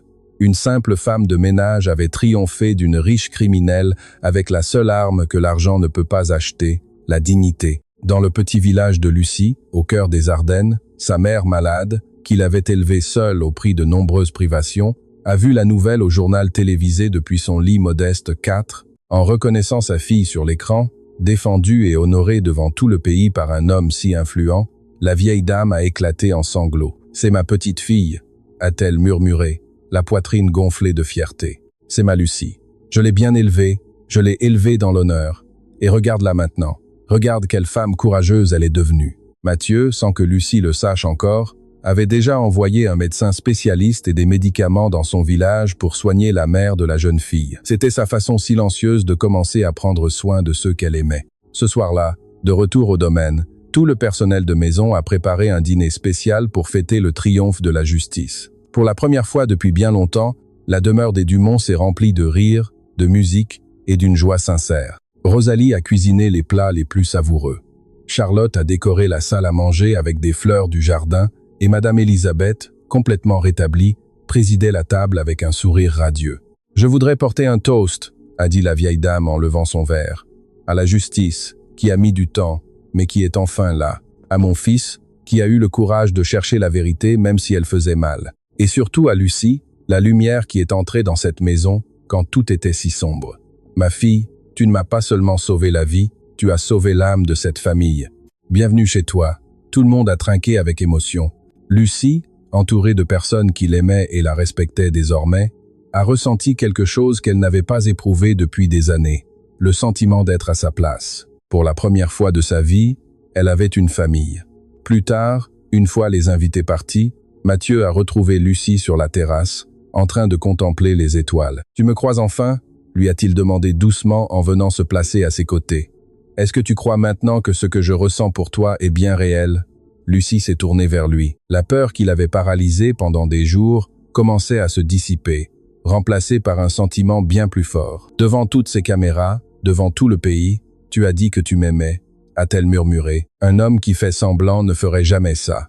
Un homme qui joue un rôle protège son image, son statut social. Toi, tu as tout risqué pour dire la vérité, tout comme moi. Alors tu n'as plus de doute, » a dit Mathieu en prenant son visage entre ses mains. « Plus aucun, » a répondu Lucie. « Je te crois, Mathieu, et je t'aime aussi. » Mathieu l'a embrassé sous les étoiles, un baiser long, tendre, chargé de tout ce qu'il s'était caché pendant des semaines. Le baiser de deux âmes qui, issues de mondes totalement opposés, avaient trouvé l'une chez l'autre leur véritable foyer. Et alors qu'ils s'embrassaient, depuis la fenêtre de sa chambre, Madame Elisabeth les observa bas avec des larmes de bonheur, remerciant le ciel d'avoir mis cette jeune fille aux yeux verts sur leur chemin pour sauver sa famille. Le cauchemar était terminé et un nouveau chapitre rempli d'amour et d'espoir était sur le point de commencer. Les mois qui ont suivi ont été les plus heureux que le domaine Dumont ait connu depuis des années. Lucie a cessé d'être la femme de ménage qui récurait les sols, non pas parce que Mathieu le lui imposait, mais parce que Madame Elisabeth elle-même avait insisté pour qu'elle prenne la place qu'elle méritait, celle d'une femme libre, instruite et aimée. La vieille dame, qui avait complètement retrouvé la santé une fois débarrassée du poison, a tenu absolument à ce que Lucie apprenne tout ce que la vie lui avait refusé à cause de sa pauvreté. Elle a engagé des tuteurs privés, lui a offert des livres et l'a emmené découvrir les musées et les théâtres bruxellois. Mais le plus beau a été de voir que l'argent et l'éducation n'avaient pas changé Lucie d'un iota. Elle restait la même jeune fille, humble, douce et courageuse, qui était arrivée un jour avec un simple sac en toile. Elle traitait le personnel de maison d'égal à égal, car elle avait elle-même été à leur place. Chaque matin, elle saluait Rosalie et Charlotte d'une chaleureuse accolade et jamais, pas une seule fois, elle n'a regardé qui que ce soit de haut. « C'est ce que j'aime le plus chez toi », lui a dit Mathieu un jour alors qu'il se promenait dans le parc. « Que la richesse ne te soit pas montée à la tête. » Isabelle ne voulait que l'argent, plus que tout au monde. Toi, tu as reçu cette aisance sans rien demander et tu es restée exactement la même. C'est toute la différence entre une âme vénale et une âme libre. Un après-midi de printemps, dans la serre même où ils s'étaient avoués leurs sentiments pour la première fois, Mathieu a préparé une surprise. Il a rempli l'endroit de roses blanches et rouges, celles qu'il avait lui-même choyées pendant son passage en tant que faux jardinier. Quand Lucie est entrée, elle a eu le souffle coupé. « Qu'est-ce que tout cela signifie ?» a-t-elle demandé, émerveillée. Mathieu s'est agenouillé devant elle, sortant de sa poche un petit écrin de velours. À l'intérieur brillait une bague simple et élégante. « Lucie en rare », a-t-il dit, la voix nouée par l'émotion. « Dans cette serre, tu m'as appris ce que signifie le vrai courage. C'est ici que j'ai découvert que le véritable amour ne se soucie ni des classes sociales, ni de la fortune. Tu es arrivé chez moi pour écurer les sols, et tu as fini par purifier mon âme de tous les mensonges dans lesquels je vivais. Tu m'as rendu ma mère, tu m'as sauvé la vie, et tu m'as appris à aimer sincèrement. Je ne veux plus passer un seul jour sans toi. Me ferais-tu l'honneur de devenir mon épouse ?» Lucie, les larmes coulant sur son visage, s'est agenouillée à son tour pour se mettre à sa hauteur. « Oui, 1000 fois oui », a-t-elle répondu. « Mais pas parce que tu es riche, Mathieu. Si tu étais encore ce jardinier dans sa salopette verte, je te dirais oui de la même façon, car c'est de l'homme que je suis tombée amoureuse, pas du millionnaire. » Mathieu a glissé la bague à son doigt et l'a embrassée, tandis que des pétales de rose tombaient doucement autour d'eux. Le mariage a été célébré 3 mois plus tard dans les jardins du domaine. C'était une cérémonie qui brisait tous les codes de la haute bourgeoisie. Mathieu a insisté pour que les invités d'honneur ne soient pas des grands patrons ou des gens de la haute finance, mais le personnel de maison, les ouvriers, les gens simples qui étaient restés fidèles à la famille. Rosalie et Charlotte ont pleuré d'émotion au premier rang. La mère de Lucie, rétablie grâce aux soins médicaux que Mathieu lui avait offerts en secret, avait fait le voyage depuis son village pour voir sa fille de ses propres yeux devenir une épouse. Et Madame Elisabeth, radieuse et en pleine santé, a tenu à conduire elle-même Lucie à l'hôtel. « Aujourd'hui, je ne donne pas la main d'une employée de maison », a déclaré la vieille dame devant tous les invités. « Aujourd'hui, je confie une fille, la meilleure fille que le ciel ait pu me donner, et je la confie au meilleur fils qu'une mère puisse espérer. Que Dieu bénisse cette union née du courage et du véritable amour. » Lucie s'est avancée vers l'autel dans une robe blanche simple, mais magnifique, ses yeux verts brillants sous le doux soleil de fin d'après-midi. Et Mathieu, qui l'attendait au bout de l'allée, a su à cet instant précis que c'était le plus beau jour de toute sa vie. Ils se sont unis au milieu des larmes de joie, des applaudissements et de l'air entraînant d'une fanfare de village que Lucie avait tout spécialement demandé. Ce soir-là, riches et modestes ont dansé ensemble dans les jardins du domaine Dumont, sans barrière, sans distinction de classe, de simples êtres humains célébrant la victoire de l'amour sur la méchanceté. Pendant la fête, Mathieu a pris le micro pour prononcer quelques mots que personne n'oublierait. Il y a quelques mois encore, j'étais un homme aveugle. J'avais l'argent, le pouvoir, un grand domaine, une magnifique fiancée issue de la haute bourgeoisie. J'avais tout, selon les critères du monde. Mais j'étais sur le point de perdre ce qui compte vraiment. Ma mère, ma propre vie, et la chance de connaître le grand amour. Il a regardé Lucie, les yeux brillants de larmes. C'est alors qu'est arrivée une femme avec un simple sac en toile pour tout bagage. Une femme que la société jugeait inférieure parce qu'elle nettoyait nos sols. Et cette femme, par sa bravoure et sa bonté, m'a ouvert les yeux. Elle m'a rendu ma mère, m'a sauvé d'un mariage mortel et m'a appris que la vraie valeur d'un être humain ne se mesure pas à son compte en banque, mais à la grandeur de son cœur. Aujourd'hui, je ne me marie pas avec une femme de ménage, je me marie avec la femme la plus riche que je connaisse. Riche de la seule chose qui ne s'achète pas. L'assemblée tout entière s'est levée d'un bond, applaudissant à tout rompre, les larmes aux yeux. Lucie a couru se jeter dans ses bras, et ils se sont fondus dans un baiser passionné tandis que des feux d'artifice illuminaient le ciel au-dessus du domaine. 5 ans plus tard, les jardins du domaine Dumont étaient plus resplendissants que jamais. Les roses que Mathieu avait plantées à l'époque où il se faisait passer pour un jardinier s'étaient transformées en un parterre spectaculaire, entretenu aujourd'hui par une équipe de professionnels payés dignement et traités avec le plus grand respect. À l'ombre d'un grand tilleul, Madame Elisabeth, désormais très âgée mais débordante de vie, berçait doucement une petite fille aux yeux verts et aux cheveux sombres. La petite s'appelait Elisabeth, comme sa grand-mère, et elle éclatait de rire à chaque fois que la vieille dame lui faisait des guilis. « Regarde, mon ange », disait l'arrière-grand-mère à la fillette. « Regarde ce magnifique jardin. C'est ton papa qui l'a planté quand il travaillait comme jardinier. Savais-tu que ton papa a été jardinier ? C'est comme ça qu'il a rencontré ta maman. C'est la plus belle histoire d'amour qui soit. » Au loin, Lucie et Mathieu se promenaient main dans la main dans les allées du parc. Lucie, devenue une femme épanouie et sûre d'elle, avait fondé une association pour aider les travailleuses domestiques victimes d'abus en leur offrant un soutien juridique et un refuge. Son histoire personnelle était devenue une source d'inspiration pour des milliers de femmes qui, comme elle autrefois, n'avaient pas de voix. « À quoi penses-tu » lui demanda Mathieu en l'entourant par la taille. « À tout le chemin parcouru », répondit-elle en posant sa tête sur son épaule. « Il y a 5 ans, je nettoyais ces parquets, je dormais dans une petite chambre sous les toits sans fenêtre, et je subissais les humiliations pour envoyer quelques euros à ma mère. Et regarde-moi aujourd'hui, j'ai une famille, j'ai de l'amour, j'ai un but dans la vie. Parfois, j'ai l'impression que c'est un rêve et que je vais me réveiller. Ce n'est pas un rêve, dit Mathieu en lui baisant le front.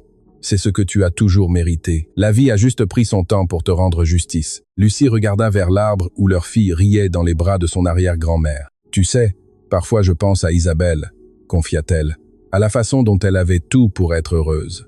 La beauté, l'intelligence, des opportunités. Et elle a tout sacrifié pour de l'argent, par pure cupidité. Elle a fini seule dans une cellule à haïr le monde entier, tandis que moi, qui n'avais rien, j'ai fini par tout avoir. Parce que la seule chose qui compte vraiment, on ne peut ni la voler, ni l'empoisonner. « Et qu'est-ce qui compte vraiment ?» demanda Mathieu, même s'il connaissait déjà la réponse. « L'amour », répondit Lucie avec un sourire. « La famille, la conscience tranquille. Ça, Isabelle ne l'a jamais eu. Et c'est pour ça, Indelito, elle n'avait en réalité rien du tout. » Mathieu l'enlaça, profondément touché, et alors que le soleil commençait à se coucher sur le domaine de Backer, teintant le ciel d'or, la famille que la méchanceté avait tenté de détruire restait unie, plus forte que jamais. La petite Geneviève courut vers ses parents de ses petites jambes encore mal assurées, et Lucie la souleva dans ses bras en la couvrant de bisous. Madame Geneviève s'approcha lentement, s'appuyant sur sa canne, et tous les 4 restèrent ensemble à contempler le coucher de soleil. « Mon défunt mari avait raison », murmura la vieille dame, les yeux humides. « Cette nuit-là, j'ai rêvé qu'une lumière entrerait dans cette maison et nous sauverait tous. Et elle est arrivée. Elle est arrivée sous les traits d'une gouvernante, avec un simple sac en toile et des yeux verts pleins de bonté. Elle caressa la joue de Lucie. « Merci, ma fille, pour tout. Tu es la plus belle bénédiction que cette famille ait jamais reçue. » Lucie serra contre elle la vieille dame qui était devenue sa mère, sa famille, son foyer. Et dans cette étreinte, sous le ciel doré du crépuscule, elle comprit que la vie, aussi cruelle soit-elle envers les humbles, trouve toujours le moyen de récompenser ceux qui ne perdent jamais leur honneur, leur courage et leur cœur pur. Parce qu'au bout du compte, l'argent s'épuise, la beauté se fane, et le mal finit toujours par s'écrouler. Mais l'amour véritable, le courage et la bonté, eux, durent éternellement. Et c'est ainsi que la gouvernante qui fut un jour humiliée devint la maîtresse de maison, non pas en épousant un millionnaire, mais pour avoir possédé l'âme la plus riche de toutes. Fin. Si cette histoire vous a touché, partagez-la avec quelqu'un qui a besoin de se rappeler que la bonté et le courage finissent toujours par triompher, car des femmes courageuses comme Lucie, il en existe, et elles méritent leur fin heureuse.